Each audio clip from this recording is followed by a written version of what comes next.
स्वागत है आपका देवभूमि लाइव में। मैं हूं आपके साथ संगीता द्वंशी। बुलेटिन की शुरुआत करते हैं उत्तराखंड से, जहां पर कई जिलों में मूसलाधार बारिश हो रही है। ऐसे में बारिश के कारण 61 सड़कें बंद कर दी गई हैं।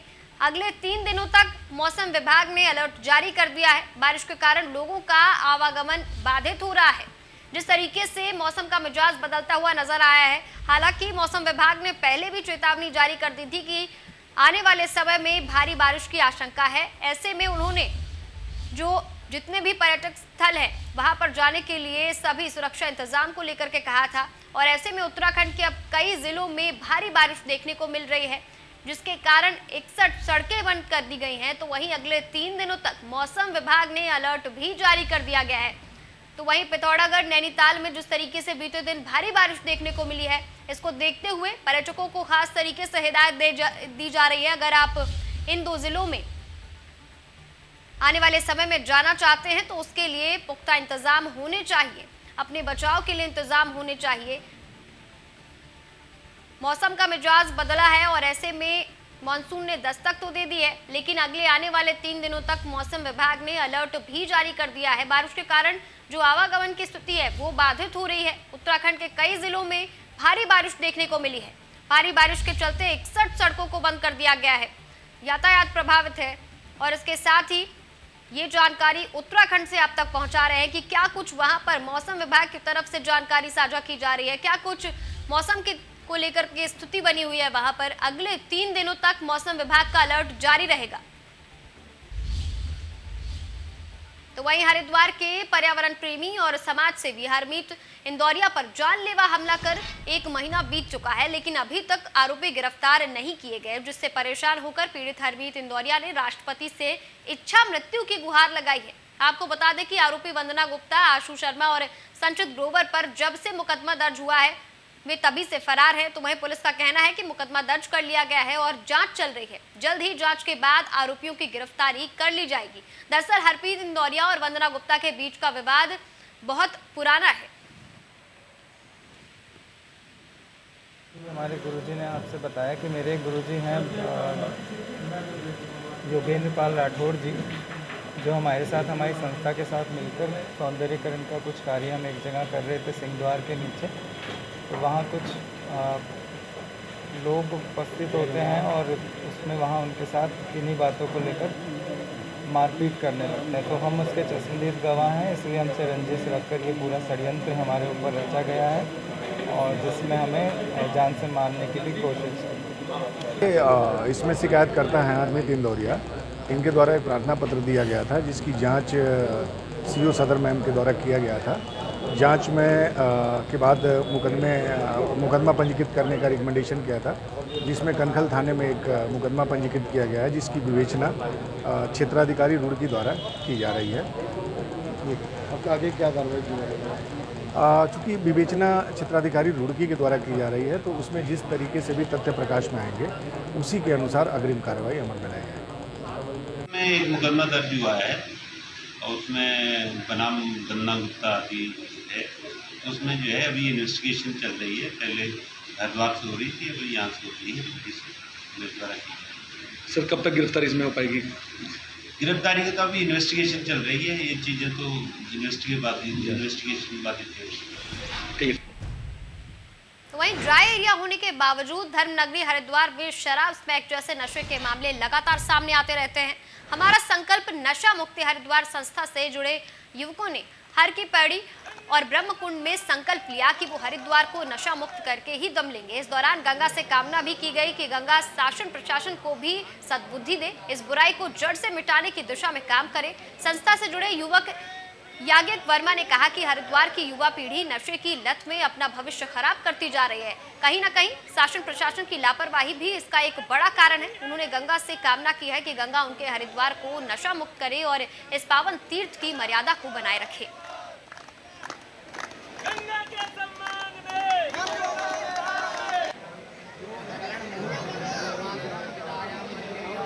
मेरा नाम आदित्य गौड़ है और हम सभी यहाँ पर जितने वॉलंटियर हैं, हमारा टीम संकल्प नशा मुक्त हरिद्वार से यहाँ पर उपस्थित हुए हैं। कुछ समय पूर्व हम सभी युवा साथियों ने एक निर्णय लिया कि हरिद्वार की गली मोहल्लों में किस प्रकार से अवैध रूप से नशे का, चाहे स्मैक हो, चुल्फा हो, चरस हो, गांजा हो, शराब हो, जो धर्म नगरी हरिद्वार है इसकी मान मर्यादा को भंग करने के लिए कुछ ऐसे असामाजिक तत्व गली मोहल्लों में नशीले पदार्थों का परोस रहे हैं। एक बहुत बड़ी साजिश के तहत हमारे युवाओं के बीच में ये भेजा जा रहा है, तो इसी को लेके हमारी टीम काम कर रही है। आज हर की पौड़ी ब्रह्मकुंड इतनी पवित्र माँ गंगा की गोद में हम लोगों ने संकल्प लिया है कि जब तक हरिद्वार में अवैध रूप से बिक रहा नशा पूर्ण रूप से प्रतिबंध नहीं हो जाएगा, हम लोग संकल्पबद्ध रूप से इस पर कार्य करते रहेंगे। आज हमने प्रदर्शन नहीं, ये संकल्प लिया ब्रह्मकुंड पे कि हरिद्वार में जितना भी नशा हो रहा है शासन और प्रशासन के संरक्षण में ही हो रहा है। तो हमने यहाँ पर गंगा मैया से ये संकल्प लिया है कि हम हरिद्वार में नशा नहीं होने देंगे, और साथ ही साथ हमने ये भी प्रार्थना करी कि शासन और प्रशासन को माँ गंगा सद्बुद्धि दे और उनके दिमाग में बात डाले, जो भी तस्कर हैं उनके दिमाग में बात डाले कि वह युवा पीढ़ी का सर्वनाश कर रहे हैं, और युवाओं के दिमाग में भी ये बात घर कर जाए कि वह नशे से कुछ नहीं मिलता, वह अपना दिमाग पढ़ाई में लगाए, लिखाई में लगाए, अपना काम धंधे में लगाएं।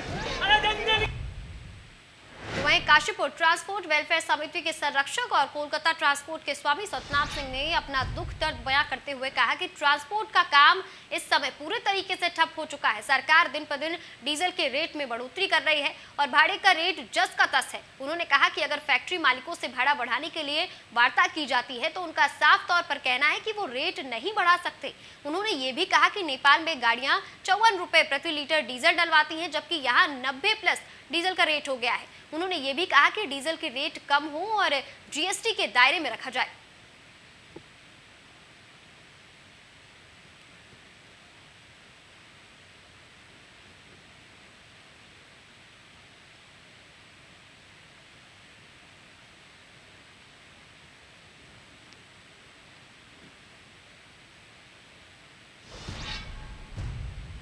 तो वहीं मुख्यमंत्री पुष्कर सिंह धामी ने 5वें राष्ट्रीय चिंतन सत्र में प्रतिभाग किया।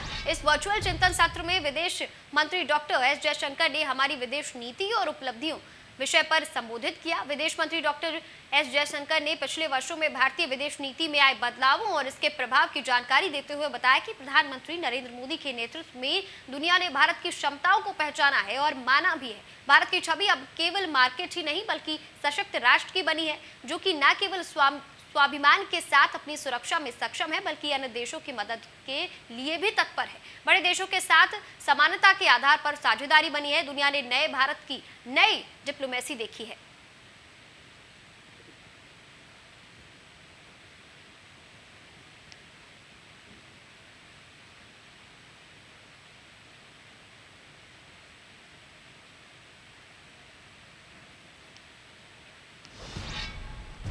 वहीं खबर मसूरी से, जहां पर मसूरी में सामाजिक कार्यकर्ता गढ़वाली व्यंजनों और उत्पादों को लगातार प्रमोट कर रहे हैं। पंकज अग्रवाल द्वारा मसूरी में पहाड़ी व्यंजनों और उत्पादों को लेकर के एक गोष्ठी का आयोजन किया गया, जिसमें सरकार द्वारा पहाड़ी व्यंजनों और उत्पादों की अनदेखी को लेकर के नाराजगी व्यक्त की गई। इस मौके पर शेरो शायरी के माध्यम से भी सरकार पर जमकर तंज कसे गए।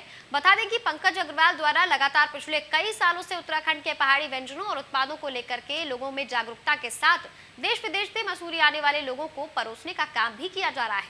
पंकज अग्रवाल द्वारा अपनी दुकान पर उत्तराखंड के पहाड़ी संस्कृति के साथ कई वर्षों पुराने बर्तनों और सामान आदि को संजो कर रखा गया है।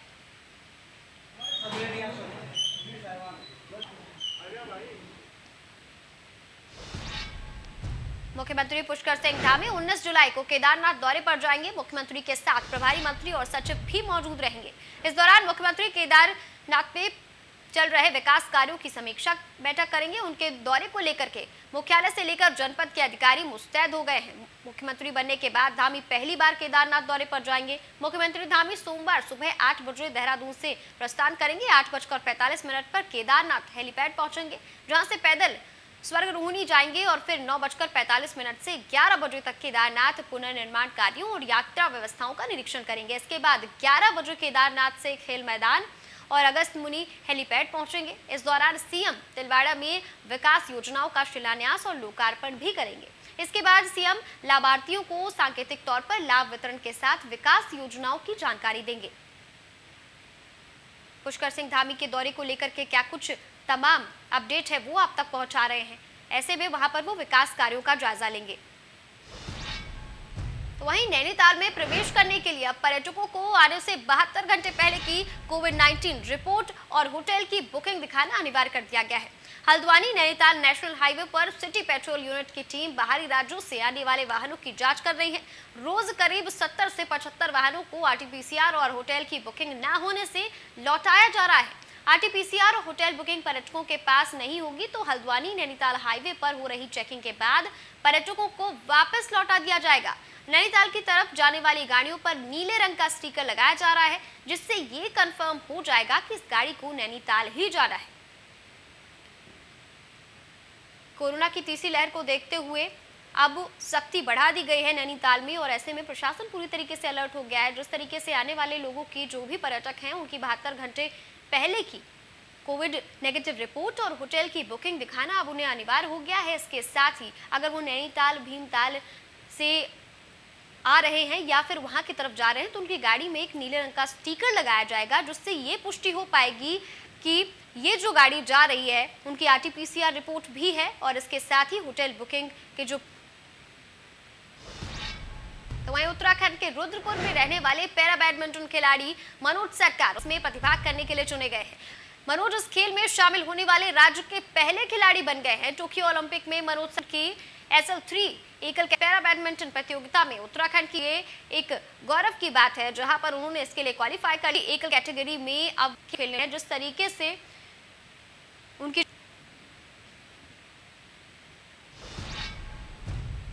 तो अब बढ़ते हैं हरिद्वार की तरफ, जहां पर पुलिस से मजदूरों को पुलिस ने रेस्क्यू किया और ऐसे में बारिश के बाद नदी का जलस्तर बढ़ने से वहां पर मजदूर फंस गए थे। ऐसे में NHAI की साइट पर काम कर रहे थे मजदूर। थाना श्यामपुर क्षेत्र का यह पूरा मामला है। तस्वीरें आपकी टीवी स्क्रीन पर है, जहां पर भारी बारिश के चलते जल भराव जैसी स्थिति हो गई, जल स्तर बढ़ गया और ऐसे में मजदूर जो थे जो काम कर रहे थे वहां पर नेशनल हाईवे के पास, वो वहां पर फंस गए और उनका जो रेस्क्यू ऑपरेशन है वो लगातार जारी है। उनको सुरक्षित बाहर निकालने की जो प्रक्रिया है वो लगातार जारी है। हरिद्वार से तस्वीरें आप तक पहुंचा रहे हैं, जहां पर पुलिस का रेस्क्यू ऑपरेशन लगातार जारी है। भारी बारिश के चलते जिस तरीके से मौसम विभाग ने भी अलर्ट जारी किया था और ये भी कहा था कि नदी वाले इलाकों के आसपास ना जाए, क्योंकि आने वाले समय में भारी बारिश के चलते जल स्तर बढ़ सकता है। और इसको देखते हुए अब पुलिस का जो रेस्क्यू ऑपरेशन है वो जारी है, क्योंकि नेशनल हाईवे के पास मजदूर काम कर रहे थे और जल स्तर बढ़ जाने के कारण वो वहां पर फंस गए और अब पुलिस का रेस्क्यू ऑपरेशन लगातार जारी है। मजदूरों को सुरक्षित बाहर निकाला जा रहा है। तस्वीरें आपसे साझा कर रहे हैं। हरिद्वार से तस्वीरें लगातार बनी हुई है आपकी टीवी स्क्रीन पर, जहां पर पुलिस का रेस्क्यू ऑपरेशन लगातार जारी है। जो मजदूर वर्ग है वो वहां पर नेशनल हाईवे के पास काम कर रहे थे और जल स्तर बढ़ जाने के कारण वो वहां पर फंस गए। तो वहीं रामनगर के चिल्किया गांव में सब्जी लेकर घर जा रहे एक मजदूर पर घात लगा गुलदार ने हमला कर दिया। गुलदार के हमले से मजदूर गंभीर रूप से घायल हो गया है, जिसका रामनगर के संयुक्त चिकित्सालय में इलाज चल रहा है। तो वहीं सूचना पर पहुंचे रेंज अधिकारी शेखर तिवारी ने बताया कि जिस क्षेत्र में गुलदार ने हमला किया है उस क्षेत्र में हमने गश्त बढ़ा दी है। इसके साथ ही उस क्षेत्र में CCTV कैमरेज भी लगा दिए गए हैं और आगे की कार्रवाई निरंतर जारी है। तो ये पूरा मामला रामनगर का है, जहां पर एक मजदूर पर गुलदार ने हमला कर दिया और उस हमले के चलते मजदूर गंभीर रूप से घायल हो गया है। और ऐसे में बताया जा रहा है कि जिस तरीके से गुलदारों की संख्या वहां पर बढ़ती जा रही है, इसको देखते हुए अब गश्त भी तेज कर दी गई है। तो अब रुक करते हैं पौड़ी का, जहां पर मौसम का मिजाज बदलता हुआ नजर आ रहा है। मौसम विभाग ने भारी बारिश की चेतावनी जारी कर दी है और ऐसे में लोगों को भारी बारिश के कारण गर्मी से तो निजात मिल गया है, लेकिन ऐसे में मुश्किलें भी बढ़ती नजर आ रही हैं। तापमान में भी गिरावट आई है और कई जिलों में अभी भी भारी बारिश की जो चेतावनी है वो लगातार जारी है। मौसम विभाग लगातार अलर्ट जारी कर दिया है। बार बार ऐसी अनाउंसमेंट हो रही है कि आने वाले समय में अगर आप इन सभी जिलों में घूमने का कोई प्लान बना रहे हैं तो सभी सुरक्षा नियमों को देखते हुए बनाइए, क्योंकि जिस तरीके से पौड़ी में मौसम का मिजाज बदल गया है और भारी बारिश की चेतावनी भी मौसम विभाग ने जारी कर दी है। हालांकि पौड़ी वासियों को भारी बारिश के कारण गर्मी से तो निजात मिल गया है, लेकिन आने वाले समस्याओं में जल भराव जैसी स्थिति देखने को मिलती है, तो उसको देखते हुए भी, उनकी समस्याओं को देखते हुए भी लगातार मौसम विभाग अलर्ट है। तो वहीं अब खबर उत्तरकाशी से, जहां पर होटल मालिकों का सरकार के खिलाफ प्रदर्शन देखा जा रहा है। व्यापारियों ने भी जुलूस निकाला और तस्वीरें आपसे साझा कर रहे हैं। ऐसे में बिजली और पानी के बिल माफ करने को लेकर के वो मांग कर रहे हैं और ये भी कह रहे हैं कि जल्द ही 4 धाम यात्रा शुरू की जाए। जिस तरीके से कोरोना काल के चलते व्यापारी संगठन पर एक तो कोरोना की मार पड़ी, दूसरी महंगाई की, और ऐसे में अब लगातार लॉकडाउन के चलते पर्यटकों की संख्या में जो गिरावट आई उसको देखते हुए उनको खासा नुकसान हुआ है। और ऐसे में अब वो प्रदर्शन कर रहे हैं कि उनके जो बिजली और पानी का बिल है उसे माफ किया जाए, होटल्स के बिजली और पानी का बिल को माफ किया जाए। और इसके साथ ही ये भी कहा जा रहा है इस प्रदर्शन के तहत कि 4 धाम यात्रा को जल्द से जल्द शुरू किया जाए और इसको लेकर के व्यापारियों ने जुलूस भी निकाला है। होटल मालिक और व्यापारी संगठन इसमें शामिल था, जहां पर सरकार के खिलाफ उन्होंने अपनी मांगे रखी और कहा है कि 4 धाम यात्रा को जल्द शुरू किया जाए। तो इसके साथ ही ये भी कहा है उन्होंने कि बिजली और पानी के जो बिल हैं उन्हें माफ किए जाए, क्योंकि होटल्स में पर्यटकों के आवागमन की जो स्थिति थी वो कोरोना के चलते बाधित हो गई थी और ऐसे में बिजली और पानी के जो भारी भरकम बिल है वो उन्हें अपनी जेब से चुकाना पड़ेगा। तो अब खबर लाल कुआं से, जहां रेलवे स्टेशन चौराहे पर एक शव मिला है। मौके पर फॉरेंसिक टीम पहुंच गई है और जांच शुरू कर दी है। शव को पोस्टमार्टम के लिए भेज दिया गया है। मृतक की शिनाख्त में पुलिस अब जुटी हुई है। हत्या की आशंका जताई जा रही है। इस पूरे मामले को देखते हुए लाल कुआं का यह पूरा मामला है, जहां पर शव मिलने से हड़कंप का माहौल बन गया है और ऐसे में अब शव मिलने के बाद उसे पोस्टमार्टम के लिए भेज दिया गया है, लेकिन मृतक की पहचान अभी तक नहीं हो पाई है। पुलिस लगातार इसमें जुटी हुई है। हत्या की आशंका जताई जा रही है पुलिस की तरफ से, लेकिन क्या कुछ मामला है ये अभी नहीं कहा जा सकता। तो वहीं अब खबर टिहरी से, जहां पर हरक सिंह रावत ने अधिकारियों संग बैठक की है। जिले के विकास कार्यों पर इस बैठक में चर्चा की गई। निर्माणाधीन योजनाओं के तहत जो भी काम है वो लगातार उसको लेकर के अपडेट ली गई उनके साथ। और हरक सिंह रावत ने अधिकारियों को सख्त निर्देश दिए हैं कि जितने भी निर्माणाधीन योजनाएं हैं उनको जल्द से जल्द शुरू किया जाए, उनका काम जो है वो जल्द संपन्न किया जाए।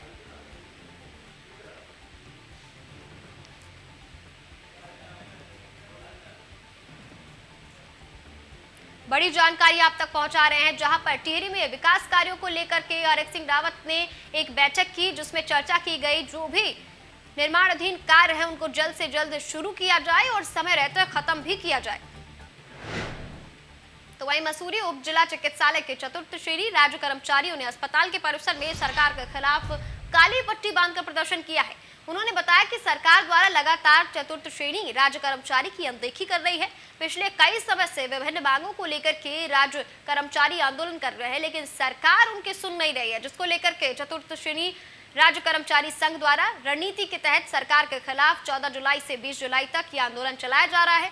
और उन्होंने कहा कि चतुर्थ कर्मचारी की वेतन विसंगति और पे ग्रेड पदोन्नति को लेकर लगातार सरकार से मांग की जा रही है, लेकिन सरकार अनदेखा कर रही है, उनकी नहीं सुन रही है, जिसको लेकर के अब कर्मचारियों ने प्रदर्शन किया है।